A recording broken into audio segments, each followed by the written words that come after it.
Everyone in the office knows David and Sarah hate each other. Every Tuesday meeting, opposite ends of the table. David cuts her off mid-sentence. Sarah buries his department in paperwork. Someone from accounting started a bet on who'd quit first. I never bet. I already knew the answer. It started 7 months ago. Friday evening, everyone gone. A faint motion alert from the archive room. I almost ignored it. I didn't. The archive room sits in a dead angle for the main security grid. There's one camera in there, installed by me, off the official log. Nobody knows it exists. David came in first, lights off. Sarah followed 2 minutes later. No words. He reached into his jacket and placed something on the shelf between them. A flash drive. She picked it up without looking at it. I read her lips. Same as last time. The pattern was clean. Every Friday after 6 p.m. During the week, they performed beautifully the arguments, the compliance holds, the contempt.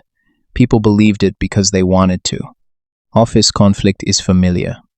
Nobody looks for a script behind a fight that feels that real. 3 weeks to figure out what they were transferring. 12 years of customer records, pricing structures, renewal timelines, moved in small pieces, staggered to avoid flags. Whoever designed this understood the system's blind spots almost as well as I did. Almost. I could report it. Footage, logs, full metadata trail, all of it documented, backed up, ready. I haven't. The official reason. My camera isn't on any log. My network access exceeds my clearance. The thing that lets me see everything is also the thing I can't explain. The real reason. Watching them perform all week, I feel something close to respect. They gave everyone a story people already wanted to believe, then hid behind it perfectly. I've been doing the same thing for 2 years. Last Friday, Sarah paused at the door and looked directly at the camera. She doesn't know it's there, just checking the hallway probably. But for 1 second, she was looking straight into my lens. I didn't move. She turned and walked out. The folder sits in my bottom drawer. Every Monday, I think. This week. Every Friday, I watch the archive room. There's one question I keep coming back to. If I report them, I lose the only thing here that makes me feel like I matter. I'm still not sure that's not enough of a reason to stay quiet. Nothing in this building is an accident. The elevator running slow on Monday mornings. The printer jamming on deadline day. The projector losing connection 10 minutes before the big presentation. There's a hand behind all of it. My hand. I sit in a small room on the service floor. 3 screens in front of me. Cold coffee beside me. Nobody knows my name, or they do, and just don't remember, which is more accurate. From here, I see the entire building. I don't just watch. I manage. The first time I did something intentional, my hands were shaking. It was the intern, Matt. His first big presentation. He'd been preparing for weeks, I knew, because I'd watched him stay late, rearranging slides, staring at the same page for hours. When the day came, I waited almost a full minute before cutting his connection. Maybe I won't, I told myself. Maybe not today. Then I did it anyway. He froze on screen, hit the keyboard once, softly, then harder. His face showed that expression, not panic yet, but the moment just before it. When you still think everything can be fixed, but something inside you is already coming apart. I gave him the connection back 2 minutes later. 2 minutes was enough. He finished the presentation in a shaky voice. Nobody clapped. When he walked back to his desk, his face was flat, that forced flatness. I sipped my coffee. I got more selective over time. Random chaos felt cheap. I worked like a surgeon. Who, when, how, I thought it through. I never touched David, the director.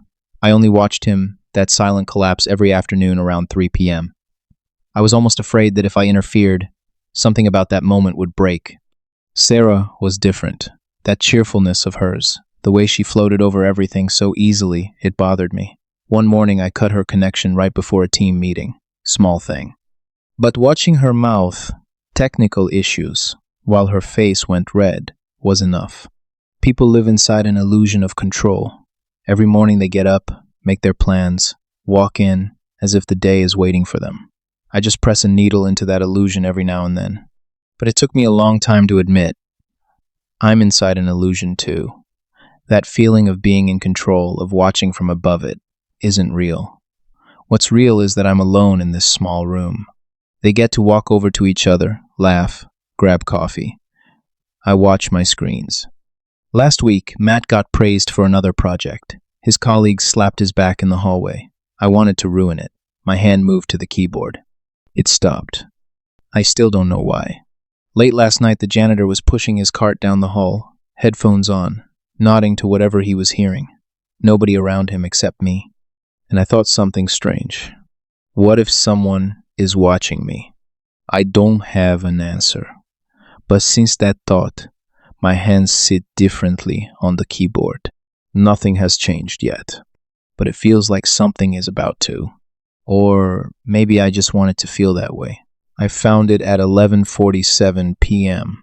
Routine server cleanup, the kind I do alone when the building is empty. I wasn't looking for anything. Then I saw the folder. Buried 4 levels deep in a directory that should have been empty. No owner ID. Encrypted with a key that wasn't in any standard rotation. Someone had built their own lock and hidden it inside my house. I sat there for a long time before I opened it. Inside was a single file, a log. My log. Every camera I'd accessed over the past 2 years. Every timestamp, every duration. Archive room, executive floor, David's office, Sarah's workstation. 2 years of my movements through this building's eyes, recorded with a precision that made my own documentation look careless. Whoever built this hadn't just logged what I watched. They'd studied how I watched. I pushed back from the desk, looked at the camera above the server room door, one of mine, one I'd installed, and for the first time in 2 years, wondered who else was looking through it. The cramp hit around 1 a.m., low, sharp, the kind your body produces when your mind won't process something. I'd spent 2 years mapping every blind spot in this building. I knew which cameras had audio, which had dead angles, which could be accessed without triggering the main log. I thought I was the ceiling, the thing above everything, unseen, untouchable. Someone had been watching the ceiling. I tried to trace it, but this person was better than that.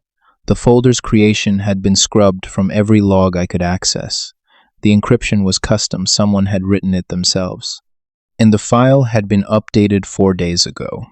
4 days ago, I'd been sitting in this same chair, feeling completely in control. 4 days ago, someone had been adding to my file. Around 3 a.m., I stopped trying to solve it and just sat with it. This is what it feels like. That thought kept coming back, quiet and flat. This is what it feels like to be watched without knowing. I'd watched Matt panic over a lost connection. Watched Karim cry alone at his desk every afternoon for 8 months. Watched David and Sarah pass a flash drive in the dark and believed I was the only witness to anything in this building. The whole time, someone had been watching me watch them. When the sun came up, I was still in the same chair. I looked at my 14 feeds. Lobby, stairwells, archive room. Everything looked exactly the way it always looked. But the folder was still there. To find whoever created it, I have to keep watching.